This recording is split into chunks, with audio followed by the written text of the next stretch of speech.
On Sunday, August 26, 1990, a 56-year-old woman named Patricia Powell and her husband, Frank, pulled into a parking lot right outside of this beautiful three-story apartment complex in Gainesville, Florida. Gainesville is this beautiful little town in northern Florida that is home to the massive University of Florida, which is known for their big-time football team and their big-time college party scene. Patricia and Frank's daughter, 17-year-old Christine, was going to be a freshman that year at the University of Florida. And apparently she had been so excited after getting her acceptance letter that her dad, Frank, had gone out and got a gold necklace for her that had the school's mascot, an alligator, dangling from it. And Christine wore it all the time. 2 days earlier, Christine and her new roommate, 18-year-old Sonia Larson, the two had actually met over the summer when they took some summer classes together. They had actually already come to Gainesville and they had moved in to this white apartment complex that Patricia and Frank were now parked outside of. And after unpacking some of their things in their apartment, Christine and Sonia had left and gone into town and grabbed a bite to eat at a local restaurant. And then afterwards, Christine had used a payphone to call back home and tell her parents how well it was going and how much she already enjoyed her roommate and how excited she was for the year. And she told Patricia and Frank that she would call them the following day. But the following day came and went, and Patricia and Frank did not hear from their daughter. And they had no way to actually call her because she had not set up her landline in her apartment. But Patricia and Frank, they told each other that, of course, everything was fine. You know, she just got to college, she's excited, she's probably out having a good time, and she just forgot to call. And anyways, Patricia and Frank had already planned a visit to see their daughter in Gainesville the next day, which was Sunday. And so fast forward back to that Sunday, and Patricia and Frank are now parked outside of their daughter's apartment complex. They still haven't heard from her, but they're still telling themselves everything's fine, she's probably just busy. And so they get out of their car and they walk over to the building and they go through one of the front access doors that brings them into the building. They find themselves inside of this carpeted stairwell where at every level on the way up, there were doors leading off to each of the apartments. They made their way up to the second level where they knew their daughter's apartment was, and they walk up to her door, and before they even knock or turn the doorknob or anything, they notice on the door there are all these notes, these handwritten notes that have been taped all over it. And they read a couple of them, and they were notes from some of Christine and Sonia's friends on campus that apparently had tried to stop by over the last weekend but had not been able to make contact with Christine or Sonia. And so these notes said things like, "Hey Christine, you know, we came over to try to get you to come out with us, but you didn't come to the door, so we left without you. Sorry, you know, give us a call when you get in." And so obviously the parents are totally worried given the circumstances. They don't know where their daughter is. They've been telling themselves everything is fine, and now these notes make it seem like everything is not fine. But the parents, they keep their cool and they just start knocking on the door and calling out for their daughter. But there's no answer. And so Patricia and Frank, they start to panic at this point and they leave the carpeted stairwell. They go outside and they find a maintenance worker that works for this building, and they explain their situation with their daughter and how they can't get in touch with her and can he please let them in to make sure she's okay. The maintenance worker said he couldn't without speaking to his manager, and so he goes to his manager, and the manager, she says that's fine, but we need to get the police involved. They need to escort us into the apartment. And so the maintenance worker calls the police and requests this escort, and a few minutes later, a single Gainesville police officer arrives at the apartment complex. And he tells Patricia and Frank that just as a precaution, I need you guys to stay outside. So they stay right outside those front access doors. They're outside of the apartment building. And then this officer, along with the maintenance worker and the manager of the building, those three, they go inside the stairwell, they go up to the second floor. And at that point, the maintenance worker gets out his keys, he finds the right one, and he opens Christine and Sonia's door. The door swings open, and immediately the police officer yells out for the two girls, but there's no answer. And so the officer is first into the apartment, which basically immediately opens up to their living room. And in the middle of the living room is a couch that's angled towards the right side of the room where a TV had been set up. And so the officer, again, as he walks in, he's calling out, trying to get the girl's attention, but there's no answer. Behind him is the maintenance worker and the building manager. And they begin making their way towards the right side of the living room, over towards that TV, to see if maybe someone was laying on the couch. And as they round that corner and can finally actually see the front of the couch, The maintenance worker, after seeing what he saw, screams out and runs out of the apartment.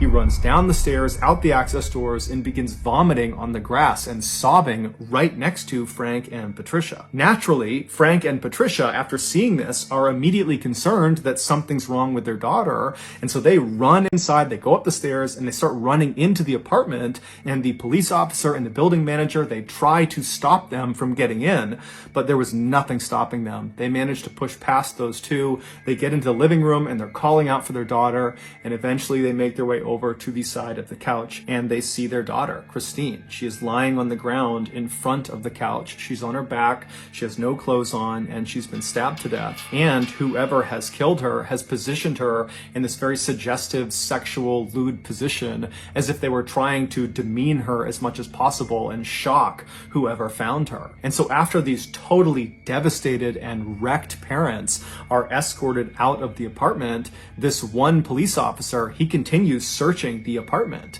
And so he searches the rest of the first floor. There's no sign of Sonia. He goes upstairs and he finds Sonia. She's laying on her bed. She also has no clothes on. She's been stabbed to death, and she's positioned on the side of the bed in a sort of suggestive, lewd position, much like Christine downstairs. It would later be determined that Christine had been sexually assaulted, but Sonia had not been. The officer at this point leaves the apartment. He goes outside. He walks past the grieving parents who are being consoled by the building manager and the maintenance worker, and the officer goes over to his car and he uses his radio to call in for backup. A forensics team comes out to the apartment and they begin processing the scene, and right away they discover on the outside of the door frame of the door leading into the apartment, there were markings on the edge that looked like someone had used a screwdriver or some similar instrument to pop open the door. They also found there was a towel and some soap that was lying on the ground near Christine's body and near the couch that had apparently been used to both clean Christine's body and also clean some other parts of the apartment, and so they believe this was done to try to intentionally destroy evidence, suggesting the killer or killers were somewhat sophisticated. They also discovered there was some residue on Christine's wrists that indicated at some point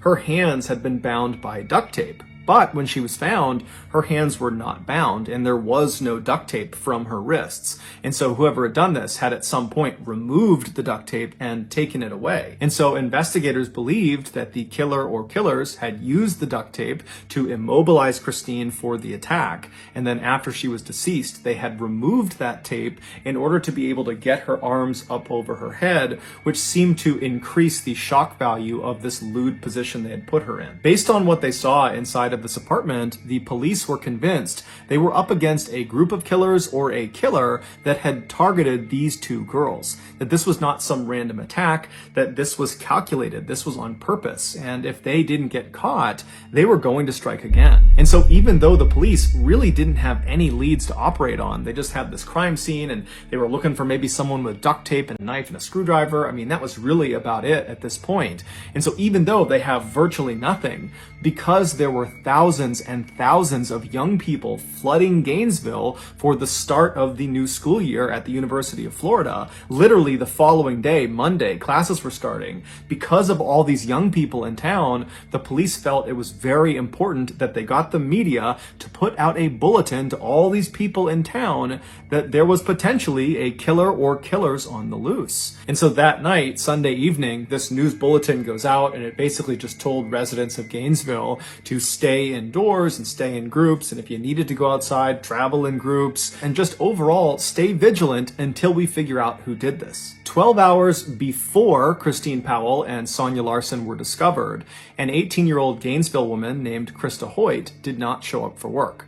Krista was a student at Santa Fe Community College, which was right down the road from the University of Florida. That year, she was planning to transfer to the University of Florida, and then after graduation, she wanted to pursue a career in forensics with the FBI. And so given her interest in law enforcement, while she was a student, she had gotten a part-time job working in the records department of the sheriff's office. And apparently, at this sheriff's office, she was famous for always coming to work, no matter what. And including the time that she got her wisdom teeth removed, and then an hour after coming home, she showed up for work. And so on this Saturday night, when Krista was supposed to be showing up for work, and she didn't call ahead, and no one could get in touch with her on her landline, everybody at the sheriff's office was really concerned. And so they waited around for about an hour, hoping that she might just show up with some story about why she was late, but she never showed up. She didn't call. They still couldn't get in touch with her. And so in the very early hours of Sunday morning, the sheriff's office called the Gainesville police and asked them to do a welfare check on Krista. And so 2 police officers from the Gainesville Police Department, they show up at the apartment belonging to Krista Hoyt. Krista lived alone, and she lived about 2 miles away from Christine Powell and Sonia Larson. And so these 2 officers, they get there and they walk up to the front door and they knock, but there's no answer. And they try the doorknob, it's locked. And so one of the officers walks around to the back of this apartment and he sees there's a glass sliding door. And so he knocks on the glass sliding door, there's no answer. He tries the door, it's locked. And then he notices the drape that's inside the apartment that's covering up this sliding glass door. It reaches almost to the ground, but not all the way. There's a couple of inches on the bottom where if you were laying on the ground, you could actually look through this little space and see into the apartment. And so that's what he does. He lies down and he puts his flashlight up and he looks through this couple inch gap on this window. And as soon as the light illuminates what's inside of this apartment, he finds Krista. Krista is sitting on the edge of a bed that's not that far away from the sliding glass door, and she's facing the door. She's kind of hunched over at the edge of the bed. She's got no clothes on, and she's got stab marks all over her back, and she's missing her head. And her head was next to the bed to the left, up on the shelf, and it was positioned in such a way that it almost appeared like the head was looking down at the detached body. When this crime scene was processed, the forensics team immediately noticed there were marks on the backsliding glass door where someone had used probably a screwdriver or something similar to pop the door open. And then they also found residue of duct tape on Krista's wrists, but the duct tape was gone. She was found with her hands not bound. It would later be determined that Krista had been sexually assaulted before she had been murdered. The obvious similarities between Krista's crime scene and Christine and Sonia's crime scene were initially only recognized by Gainesville police because much of the information about the 2 crime scenes was not public. But that night, Sunday evening, when the police went to the media and asked them to put out that bulletin to all Gainesville residents to say that there could be a killer or killers on the loose, it didn't take long for residents of Gainesville and news anchors to begin speculating that you have these 2 murders that have happened really close together physically. They're less than 2 miles apart, and they've probably occurred within the last 24, 48 hours. So they've happened in rapid succession. They're both unsolved. And so even without intimate details of the crime scene, it wasn't hard to say, I think these 2 are probably connected. And so that night, Sunday evening, Gainesville really went into a state of panic. And within hours of this news, you had stores all over Gainesville that had sold out their deadbolts and locks, their mace, their stun guns, their baseball bats, their actual guns, their knives. I mean, people were really trying to arm themselves to protect themselves against this unknown threat that was murdering students in Gainesville. And the police, even though they did not come out and substantiate the claims that, perhaps these 2 homicides are connected, they did believe they were. And so that night, Sunday night, as all this chaos is kind of unfolding in town, the police put hundreds of officers all over the place, on foot on every street corner.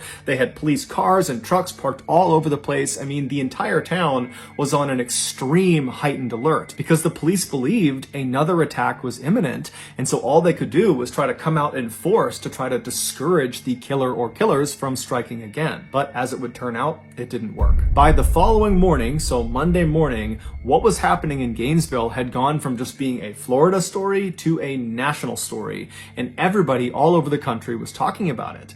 And one woman named Lisa Byers, who was in her 20s, she did not live in Gainesville, but she had a very close friend who did. She was 23-year-old Tracy Paulus. Tracy had taken some years off from college, but that year had decided to go back and give it another go. And so she was enrolled at the University of Florida. And so Lisa called Tracy and said, hey, I'm watching the news. This is crazy what's happening in your town. How are you holding up? And Tracy would tell her that, I'm just as concerned as everybody else. It's terrifying to think there are killer or killers on the loose, but I think I'm okay because I have my roommate. Tracy's roommate was 23-year-old Manny Taboda, who was this big, strong former football football player who was very close with Tracy. The two had never dated, but they had been very good friends for a number of years. And he too had taken some time off of school and had agreed to go back because Tracy had convinced him, come back, get your degree with me, and we'll live together. And so when the news broke about these killings happening in their town, Manny had told Tracy that he would protect her, that nothing would happen to her. And so when Lisa heard this from Tracy, that she thought that she was okay because she has Manny and, he'll look after her, and they were not planning to really leave the apartment much besides classes, Lisa was reassured, but she was still worried. And so she told Tracy, please give me a call this evening after you come back from classes just to let me know that everything is okay. And so Tracy said she would, and then they hung up. And then that evening, Tracy did not call Lisa back. And so Lisa tried calling Tracy, but no one picked up. And so that night, Lisa went to bed. She was very worried, but she went to sleep. And then early the next morning, which was Tuesday morning, she tried calling Tracy again, but there was no answer. And so Lisa reached out to a mutual friend of theirs that lived in the same apartment complex in Gainesville. His name was Tommy. And so she asked Tommy, can you please go over to Tracy's apartment and make sure she and Manny are okay? And so Tommy said, no problem. I'll give you a call from Tracy's landline once I talk to her. And so about 5 minutes later, Tracy got a call. She picked it up, and it was Tommy calling from Tracy's landline, and he was just screaming. When the police arrived at Tracy's apartment, they found Tracy in her bedroom, and like the other victims, she had no clothes on. She was positioned on the side of the bed in a very suggestive, lewd position.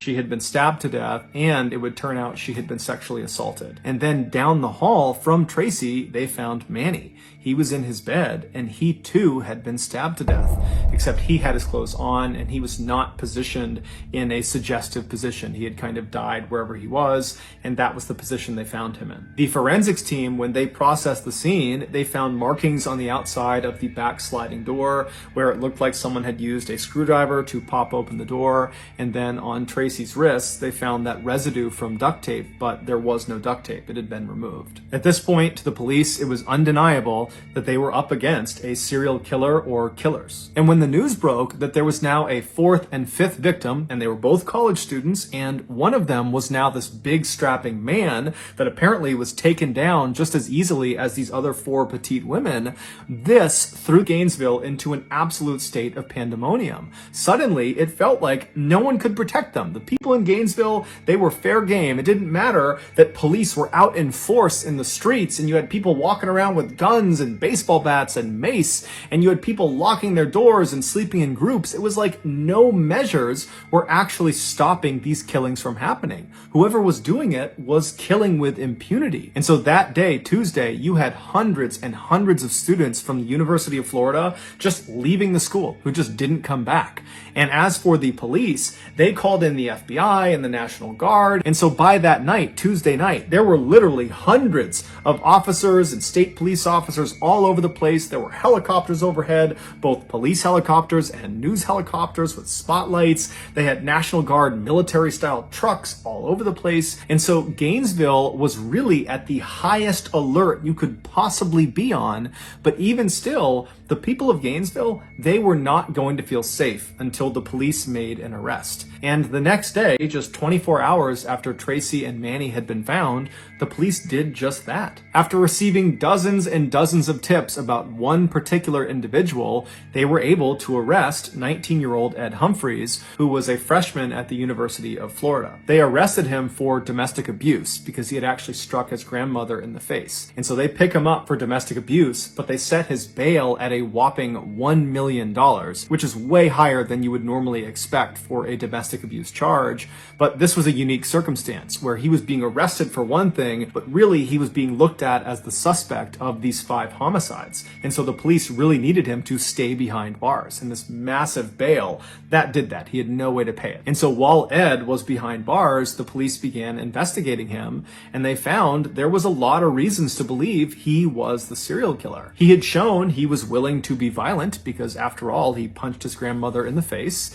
And people that knew him said he was totally mentally unstable and that he hated women and that he would walk around with a knife on his belt basically all the time. And at night, he was known to walk around the forests of Gainesville. There were these very thick forests that kind of butted up against the University of Florida. And he would walk through the forest at night, which put him very close to the different apartment buildings where all the victims were found. And on top of all that, Ed Humphreys just looked like what you would imagine a serial killer would look like. He had all these deep scars all over his face, and his eyes looked totally hollow, like he was permanently on drugs, and he was seen smiling at the cameras when he was led in and out of the courtroom. And to make him even more suspicious, as soon as he was arrested, the attack stopped. There were no more slayings in Gainesville. And so naturally, the country believed Ed was the guy. Basically, everyone thought Ed was the guy. But it came back that his blood type was type A, and the killer or killer's blood type, the blood that had been found at the various crime scenes, was type B. Now, this did not clear Ed of guilt because people believed there was a chance that, he could have been involved in some way. Perhaps he had an accomplice or multiple accomplices. But when this news broke, pretty much everybody was back on edge because clearly there's at least one or more killers that are still on the loose. Shortly after this blood type discrepancy presented itself, the FBI approached the Gainesville police and said, hey, why don't you use our VCAP program? VCAP stands for Violent Crime Apprehension Program. And what it was this computer program where it allowed investigators to input details of their crime they were investigating. And when they submitted it, it would be compared against this huge database of other crimes in the country. And if there were any similarities with any other crime, those similar crimes would get popped on screen. And so when the Gainesville police input the information from these 5 student slayings in Gainesville, the computer program spit out a single match. It was from an unsolved triple homicide in 1989 in Shreveport, Louisiana, which is a town located about 800 miles to the northwest of Gainesville. Shreveport, back in the late 1980s, was considered so safe by its residents that many of them didn't lock their front doors and they would leave their car keys just sitting on their front dash. But in 1989, that would all change. On Friday, November 3rd of that year, 8-year-old Sean Grissom was dropped off at his grandfather's house in Shreveport. He was there to celebrate his 8th birthday. And so his grandfather was this 56-year-old man named Tom who was divorced, and he was getting ready to retire soon, and he was also trying to spend more time with his grandson. And so he was very excited about having Sean over. Also staying at this house with Sean and his grandfather was Sean's aunt, 24-year-old Julie Grissom, who was a college student. She was attending Louisiana State University in Shreveport. When Sean was dropped off by his mother at his grandfather's house, the grandfather, Tom, yelled out to the boy's mother and said, I'll have him back by Monday. I'll drop him off, see you later. And so Sean's mother, she leaves, and that day and the following day, she doesn't hear from Sean's grandfather or from Julie. And so come Sunday night, she tries calling them to, see what's going on. She knows they're having a great time and doesn't really want to interrupt them, but she also hasn't heard from them. But they don't pick up. She convinces herself that everything is just fine, that I'm sure there's an explanation, and so she ends up going to bed. And so the next morning, Monday morning, when Sean is supposed to be dropped off early enough that she can take him to school, when he doesn't show up, the mother calls the grandfather back and tries to get in touch and figure out what's going on, but she can't get in touch with him. And so she's telling herself that, okay, well, his grandfather must have just dropped him off at school. And so the mother calls Sean's school, and the school says, no, we have not seen Sean today, and we haven't heard from him, so we don't know what's going on. And so now Sean's mother is terrified. She calls the police, and the police actually get in touch with the neighbor of Tom Grissom, and they ask this neighbor, hey, can you go next door and just make sure Tom and Sean and Julie are okay? And so this neighbor says, no problem. They leave their house, and immediately they notice, as they're looking at Tom's house, that the 2 cars in the driveway had not left since Friday. It was just something the neighbor noticed. And then they also noticed that there were 2 newspapers at the end of the driveway. It was the Monday and Sunday paper. And they knew Tom always read the newspaper. And so the idea that he would just leave them sitting at the end of the driveway, that didn't really add up. And so the neighbor walks around to the front door, and they notice there are lights on inside, and they knock on the front door, but there's no answer. They try the front door, but it's locked. And so they end up going around to the very back of the house, and they're able to get into the house through the garage, and then through through the garage, they open another door that leads into the main part of the house. And this neighbor they immediately see on the ground towards the back door near the kitchen is Tom. He's laying on the ground and he's obviously deceased. And so this neighbor, they run out, they call the police come back over, they go inside the house, and sure enough, they find Tom Grissom has been stabbed to death. He's laying on the ground near the back door. They find Sean Grissom, the 8-year-old. He's slouched over on the couch in front of the TV, and he's been stabbed to death as well. And then upstairs, they found 24-year-old Julie, the aunt, and she was positioned on the edge of the bed in this very suggestive way. She had no clothes on, and she had been stabbed to death, and it would later be determined she had also been sexually assaulted before she was killed. And they also discovered there's vinegar on her body, as if whoever's done this has attempted to clean her with vinegar. There was no sign of a robbery in the house or ransacking in the house. There was no sign of forced entry. Overall, the investigators said this was a very neat crime scene, as if whoever did this had done this with great intentionality. And so after kind of going through the crime scene, the police really didn't have any leads to go off of. And so this crime went unsolved. And so as these Gainesville police are looking at this report in this VCAP computer system, and they're reading about this unsolved triple homicide, all they can think about is how unbelievably similar the crime scene was to all the crime scenes of the student slayings. Specifically, that Julie had been arranged in this kind of suggestive pose like the other female victims in Gainesville. And on top of that, it was determined that the blood type of the killer in Shreveport was type B, same as the killer or killers in Gainesville. So there was a match in the blood type. Somehow, after this discovery through this VCAP program, the media found out about this Shreveport unsolved triple homicide and how apparently it was incredibly similar to all these slayings that have taken place in Gainesville. And so before long, that was all every news network all over the United States was talking about.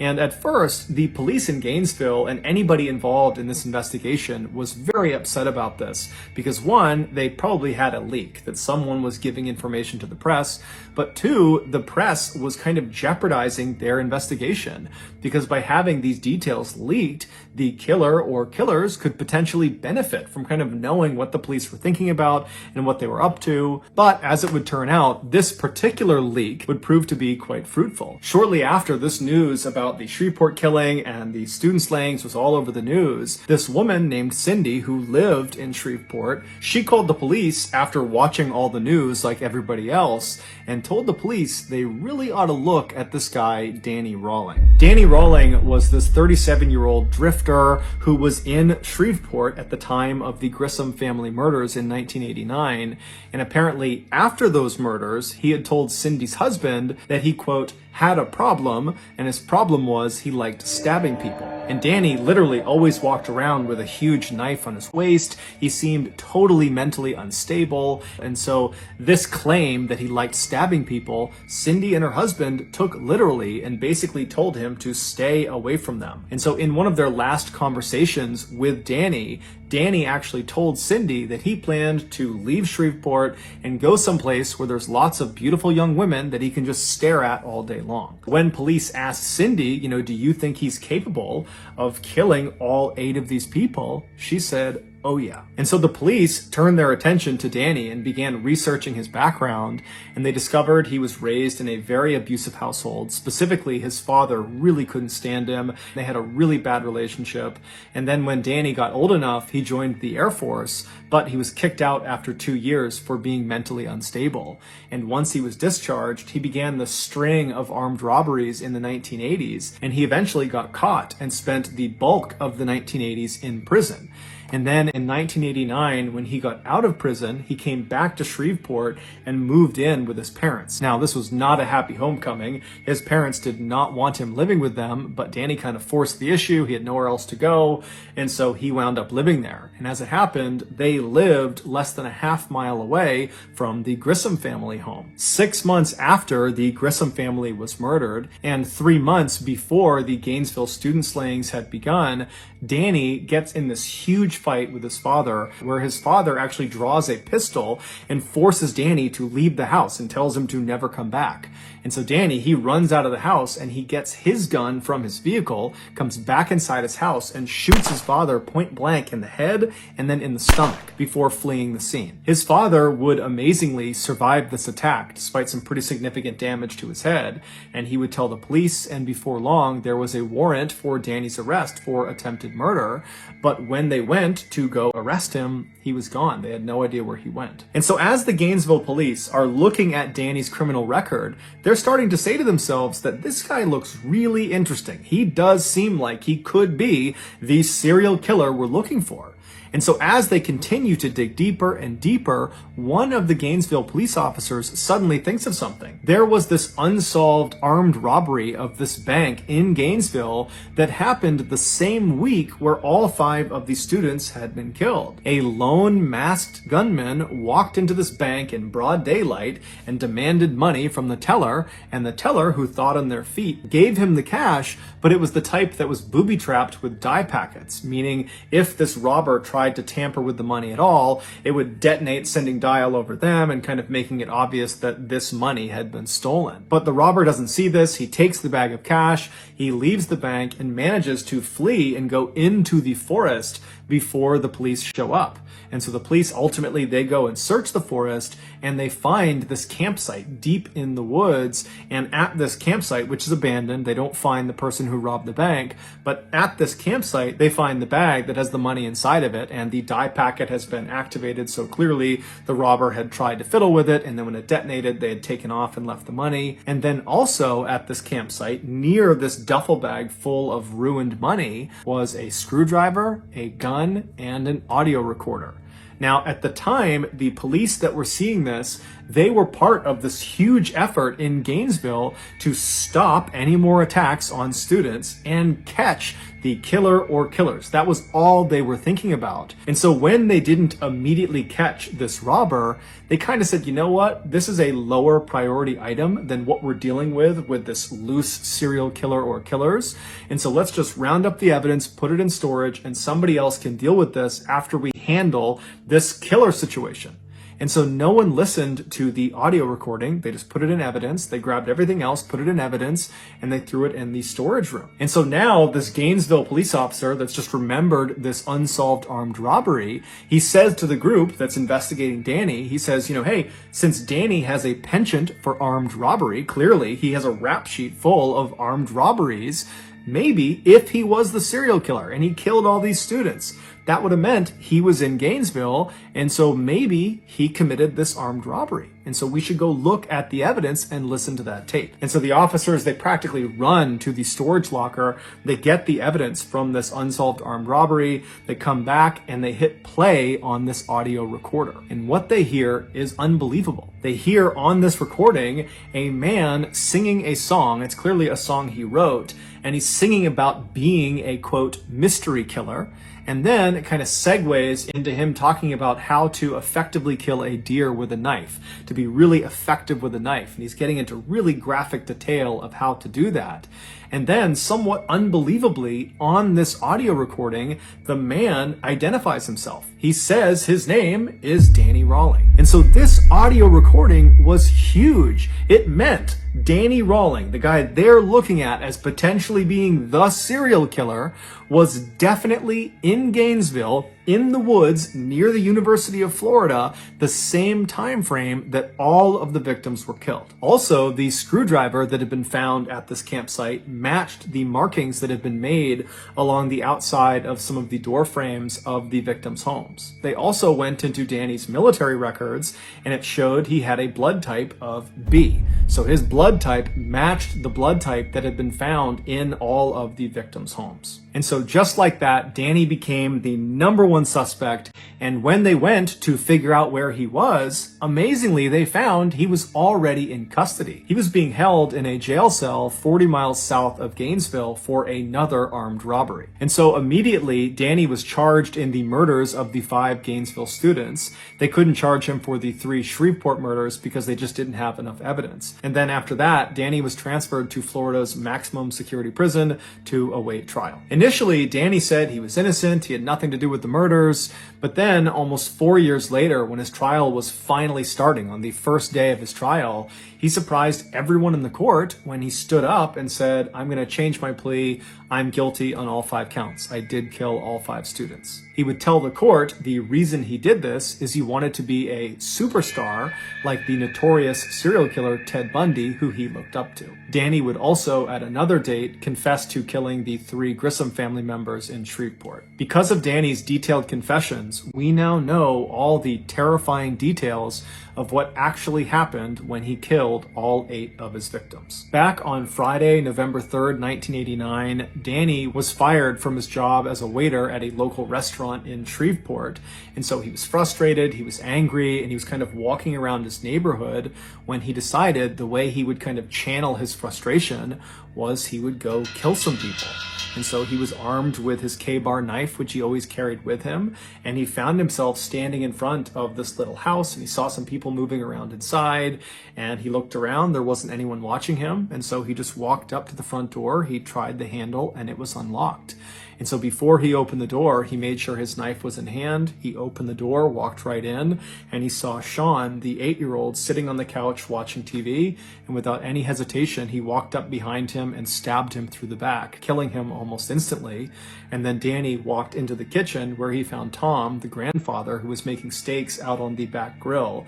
And so he was going back and forth between the kitchen and the grill, kind of getting ready for dinner. And at some point, when Tom came back into the house and was holding steaks in his hand, Danny leapt out and stabbed him, and even though Tom put up a fight, he was very quickly subdued as well. And then after that, Danny made his way upstairs where Julie was, that was Sean's aunt, and she was getting ready for a wedding she was going to attend that night for one of her friends. And so she had just gotten out of her shower and she was getting ready to put on this red dress she had picked out, and Danny walked into her room and she most likely saw him, at which point Danny would have told her what he had just done to her loved ones downstairs, and he threatened her with the knife and said, "If you don't listen to me, I'm going to do the same thing to you." And because she was terrified, she listened to him, and so he immobilized her, and then he sexually assaulted her, and then he stabbed her to death. Afterwards, he cuts the tape off of her wrists and puts the tape in his pocket, and then he lays her out on her back on her bed, and then he goes downstairs and gets some vinegar and uses the vinegar to attempt to clean her body, to destroy any evidence he might have left behind. And then after cleaning her, he kind of puts her in that lewd, suggestive pose with her hands up over her head and her legs spread, and then he leaves. 6 months later, in August of 1990, after Danny has shot his father and is on the run from the law, he finds himself in Gainesville, Florida, and he sets up this little camp just behind the University of Florida in this thick forest. And then on Friday, August 23rd, as he's sitting out at his campsite, he gets this sudden urge to go kill again. And so he waits for it to get dark out, and then he gets out his audio recorder and he records himself alluding to this murder he is about to go perpetrate. Well, let me sign off for a little bit. I got something I gotta do. Then, armed with a pistol, a screwdriver, and his K-bar knife, he left his campsite and walked in the darkness in the forest about a mile away until he was looking from inside the forest out towards this 3-story white apartment building. And it's believed that within the last 24 hours, he had been in that area and he had seen 2 young girls go in and out of this apartment building, and that was all he needed to determine who his victims were going to be. And so those victims were Christine Powell and Sonia Larson. And so when he was standing in front of their apartment building, he eventually strode out of the forest. He walked up to that access door that led him into that stairwell. He made his way up to the door of Christine and Sonia, and he used his screwdriver to pop the door open. He went inside and shut the door behind him and walked into the living room, and he found Christine was sleeping on the couch. And so he left her be. He didn't touch her. He went upstairs and he found Sonia sleeping on her bed. And so as he's standing there, realizing that he has these 2 girls, he needs to make a decision about which one he's going to kill first and which one he's going to sexually assault. And so as he's standing there looking over Sonia's bed, he decides he's going to kill Sonia and then he's going to sexually assault Christine. And so very casually, he walks into Sonia's room. She's fast asleep. She's on her back, and he pulls out a piece of duct tape, and he gets the duct tape in one hand and he pulls his knife out in the other, and he presses the duct tape over her mouth, which wakes her up, and then he drives the knife into her chest. And so Sonia would put up a pretty incredible fight, but ultimately she would succumb to her injuries. And then after she was dead, Danny just left her where she was, and he went downstairs and he found Christine was still asleep on the couch. She had not woken up from the commotion upstairs. And so he walked right in front of her, and standing over her with his knife, he kind of nudged her awake. And when she woke up, he had a piece of tape, he put it over her mouth, and he told her to be quiet and held up the knife and told her that I just killed your roommate, and if you don't listen to what I'm going to say, I'm going to kill you too. And so naturally, she complied to what he wanted. And so she let her wrists be tied, and then at that point, he cut her clothes off, he sexually assaulted her, and then he stabbed her to death. And so after she was dead on the ground, he went and got that towel and that soap, and he began cleaning Christine's body to try to remove any evidence he might have left behind. And then he cut the duct tape off of her wrist and removed the duct tape from her mouth and put those in his pocket. And then he positioned her in that kind of lewd, suggestive position that she was found in. And then Danny went back upstairs and cut the clothes off of Sonia and then positioned her on the side of the bed in a suggestive position as well. And then Danny leaves the apartment. So he goes back into the woods, he walks in the wood line back to his campsite, but when he got there, he was just too jacked up, he was too excited from what he had just done that he just couldn't control himself. All he wanted to do was go out and kill again. And so he managed to sit at his campsite for a total of 8 hours before he couldn't help it any longer. He had to go back out and find another victim. And so his next victim, he decided, would be this woman he just happened to see a couple of days ago. He was walking down the road near this row of apartments near the school, and he looked into one of them, and he just saw there was this girl in this apartment, and he just thought for a second, I bet she lives alone there. But that was the entire interaction. He didn't know this person. He was just kind of guessing that she might be alone in there. And so here he is in the forest after killing these two teens. And he's like, okay, I'm going to go back to that apartment because I think that woman is alone. And that woman would be Krista Hoyt. And so in the early morning hours of Saturday, August 24th, Danny leaves his campsite with his screwdriver, his gun, and his K-bar knife, and he walks about a half mile away from his campsite until he's still in the woods, but he's looking out at the back of Krista's apartment. And then at some point, he walks out of the forest, he walks right up over her fence and gets up to her back sliding door. He uses his screwdriver to pop the sliding door open. He slides it open, he steps inside, and he finds out that Krista is actually not in her apartment. There's no one in her apartment. But instead of leaving and finding another victim, he decides he'll just wait for Krista. And so he shuts the sliding back door and he goes into her bedroom closet and shuts the closet and then just waits. And he stays in her closet for several hours until around 11 a.m. that morning. Krista comes home, and when she was in the house, he waited a little bit longer to make sure she didn't know he was there. And then at some point, he kind of slipped out of the closet, snuck up behind her, and put her in a chokehold. Now, at first, Krista tried to fight back, but eventually she realized she could not overpower whoever this was. And at that point, she said, okay, what do you want? And Danny would tell her, you got to listen to me or I'm going to kill you. And he showed her the knife. And so Krista said, okay. And she put her wrists out. He taped her wrists with duct tape. He put tape over her mouth. And then he brought her into her bedroom where he cut her clothes off and sexually assaulted her. And then afterwards, he stabbed her to death. Once she was dead, he cut the duct tape off of her wrists and pulled the duct tape off of her mouth and put that duct tape in his pocket. And then he positioned her body on the bed in a suggestive position before he left. When he got back to his campsite, he realized he had accidentally left his wallet in Krista's apartment. And so, calm as can be, he walked back through the forest, right back into Krista's apartment. He found his wallet and he was about to leave when he thought to himself, well, wait a minute, I should mutilate her body. And so he pulled Krista's body off of the bed and using his knife, he decapitated her. He put her head up on the shelf next to the bed, and then he repositioned her body on the edge of the bed, making it seem like she was kind of hunched over, looking out the back door.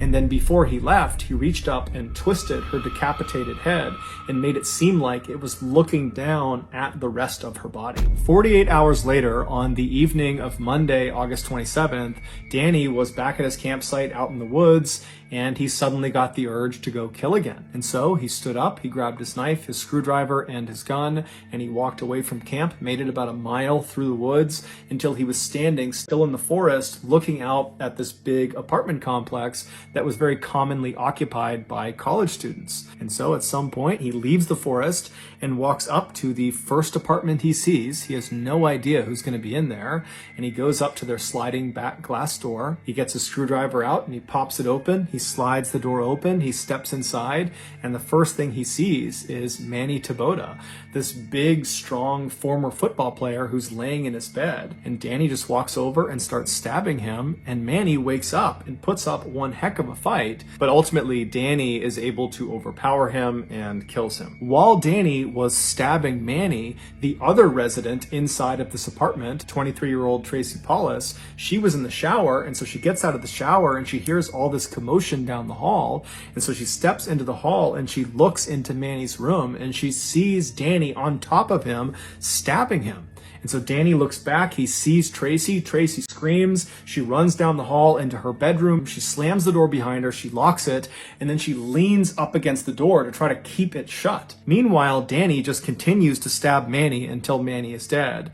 And then Danny stands up and he just walks down the hall, calm as can be. He gets to the bedroom door where he knows Tracy is. She's trapped, she can't go anywhere, and he begins to smash the door down. He's ramming it with his shoulder, he's kicking it over and over again, and Tracy's screaming for him to stop, but eventually he manages to just kick the door down. And as soon as he's inside the room, Tracy kind of stands back and she says to Danny, "Are you the one?" And Danny looks at her and says, "Yes, I am the one." And then he threatened her with the knife and said, "I'll kill you just like the guy down the hall unless you listen to me." And so Tracy listened. She got her wrists bound and her face bound. And then Danny cut the clothes off of her and then sexually assaulted her. And then he stabbed her to death. And then after she was dead, he cut the duct tape off of her wrists and removed the duct tape from her mouth and then positioned her body in a suggestive sexual position on the edge of the bed, and then he left. Later that day, Danny would rob that bank in Gainesville, and then 1 month later, Danny would be arrested for a botched armed robbery 40 miles south of Gainesville, and then while he was in prison, he would find out he was being charged with the 5 murders in Gainesville. 16 years later, at 6 p.m. on October 25th, 2006, Danny Rawling was led into the execution chamber in Florida State Prison. He offered no apology to the family members of his victims that were on the other side of the glass. Instead, Danny just sang a religious hymn to himself in order to comfort himself. And then 13 minutes later, Danny was pronounced dead. He was executed via lethal injection.